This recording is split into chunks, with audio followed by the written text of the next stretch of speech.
and welcome back to another episode of DLC. You are joined by me today, Joey Fitz, and I'm going to take you through the horrific world of Green Hell.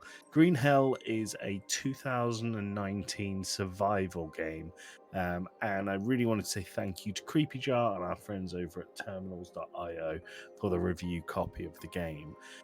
Although the game has been out for a little while now, as I said, September 5th, 2019, it first released. The review copy was in line with the release of the game on consoles, so it is now available on Steam, Switch, PS4, Xbox One, PS5, and Xbox Series and S. And I played on the Xbox Series X. Green Hell is a survival game. It's a survival game unlike a lot of other survival games in the fact that it is incredibly punishing.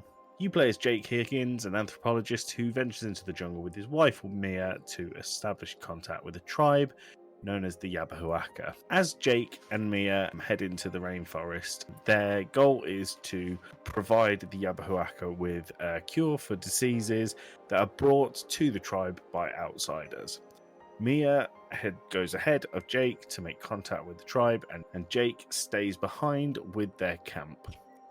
Very shortly after, Jake loses contact and sets off to find Mia, navigating through a dense and dangerous jungle filled with wild animals, disease, and starvation.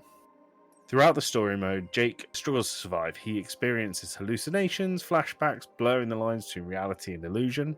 He uncovers that the cure that they were offering was derived from a sacred plant used in tribal rituals, and the tribe are devastated after its use and begin to lose all trust in Jake and Mia and will fight back against them using this sacred plant for a cure for the diseases.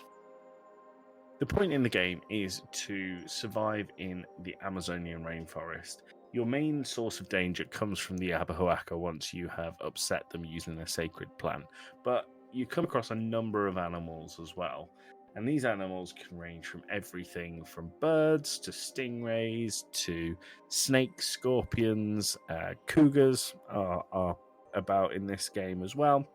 The story ends on a bit of an ambiguous note, depending on the player's choices. There are multiple endings to this game. The choices you make throughout the game and how you play the game will influence the ending of it.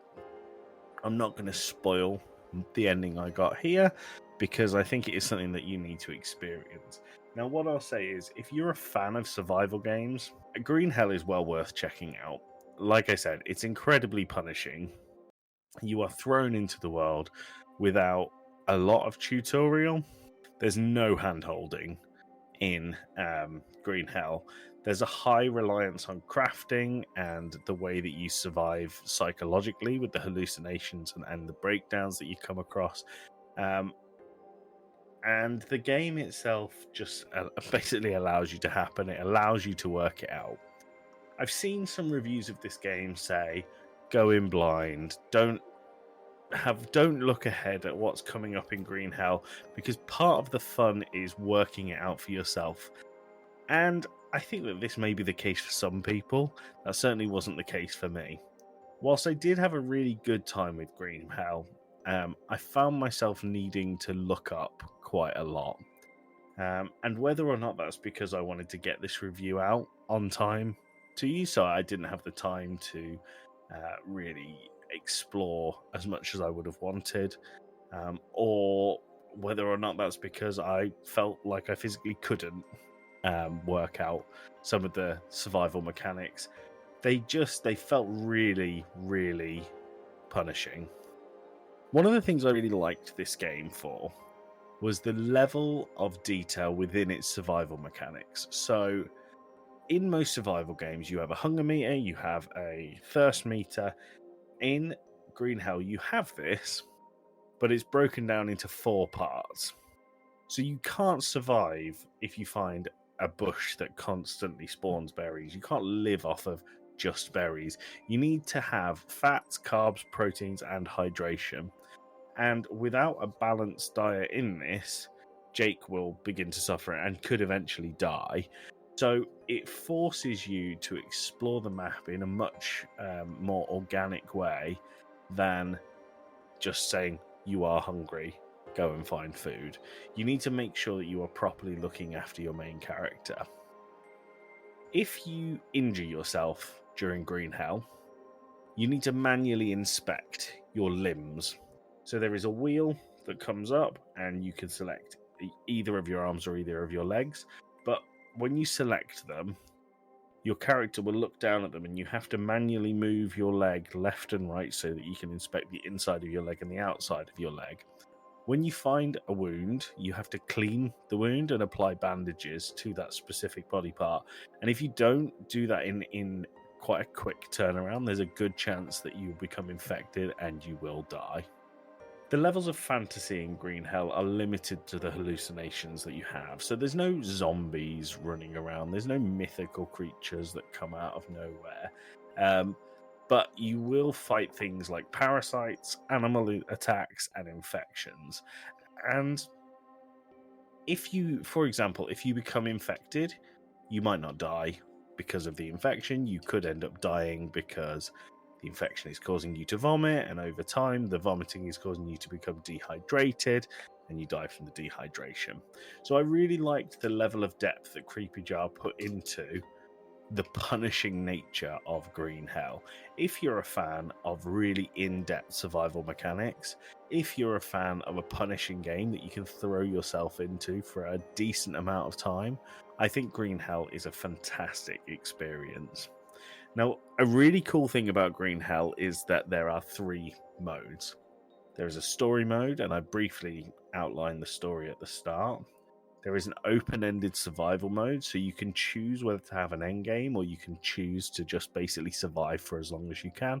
Or there's a challenge mode. Now, I'll be honest, I didn't really get a chance to touch the challenge mode, but as I understand it, you are given a challenge to complete within a certain amount of time. So that could be collect X amount of resource, build a base with X amount of items stored within it, etc., etc. I spent the majority of my time within the survival mode because I felt like I just wanted to see how long I could survive. I spoke about the hallucinations. Jake is affected the longer he is alone in this really hostile environment, and the stress of the experience causes hallucinations and mental breakdowns. Now, this can happen either in single player or multiplayer, but if you start to hallucinate, you will see things that aren't there, but you'll also hear things that aren't there as well. So if you're in co-op mode with someone playing Green Hell and your level of hallucinations is higher than theirs, you could be walking along trying to find food for you to survive, and then one of you starts hearing voices in your headphones and the other person has no idea what's going on. You could even see someone that the other person can't see what's going on, and if they were to look at you, you'd look like you were fighting thin air. I think it's a really clever mechanic, but it's a really good one for what we would call water cooler conversation. The setting of Green Hell is massively impressive. The map isn't huge, but it looks and feels it. In the Amazon rainforest, there's so much to look at. The environment is absolutely beautiful, and there's a lot of verticality to it too. So I went into this game and thought about a Minecraft survival mechanic of spending the first night underground because nothing can get you there. I was immediately caught with a parasite and died just a few days later because of it. When I stayed above ground, I found myself gathering resources for longer and longer periods of time. And there was a point where I encountered a jaguar that was slowly approaching me, and I was backing away from the jaguar. And in backing away from the jaguar, I trod on a scorpion, got poisoned, and died. On top of this, there is a changing weather system. So it's not like you have full clear view all the time. Depending on the weather that is currently going on in the game, your vision can be really obscured. So I think that all of these things will lead to a really varied, immersive, and I guess thought-provoking survival experience. And then the final thing I wanted to talk about was the base building. Now, when you say survival, crafting, base building, it makes a lot of people, including one of my co-hosts' eyes, roll to the back of their head. But with Green Hell, the gathering of resources feels like a bit of a chore. It feels like a bit of a chore while you're doing it.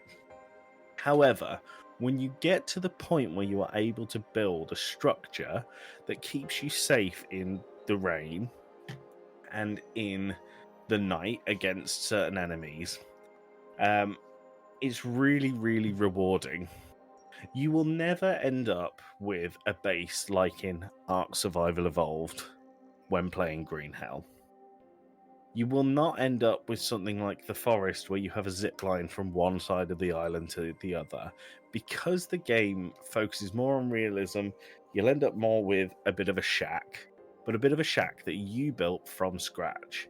There's a lot of feeling of ownership over the stuff you build in Green Hell because it takes so long to get to. The game isn't perfect. I think that Creepy Jar has made a really fun, really immersive, really punishing world that if you like a grind, if you like something that is survival but feels like survival, I think you'll like Green Hell, and I would urge you to give it a go. I'm going to give the game a really solid 7.5 out of 10 with a strongly recommend from me. What I would like to see to bump that score up a bit is maybe text tutorial so that I don't have to go off and find someone's YouTube experience to learn from their mistakes rather than making extensive mistakes of my own. Thank you very much for tuning into this DLC, and we'll be back very soon with more. Bye.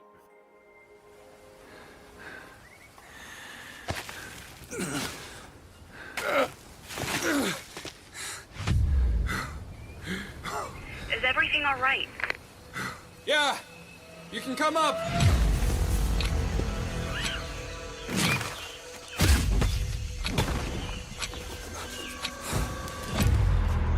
Jake, I know this might sound stupid under the circumstances, but I am glad we came back here. Yeah, the place is beautiful. Still, we can't forget what we came here for in the first place. All right, let's focus on the goal.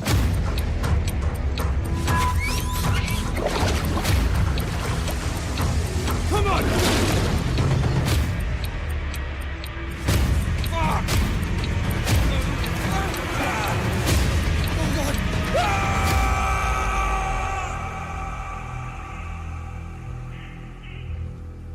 I need you here. Jake, please. Please answer me.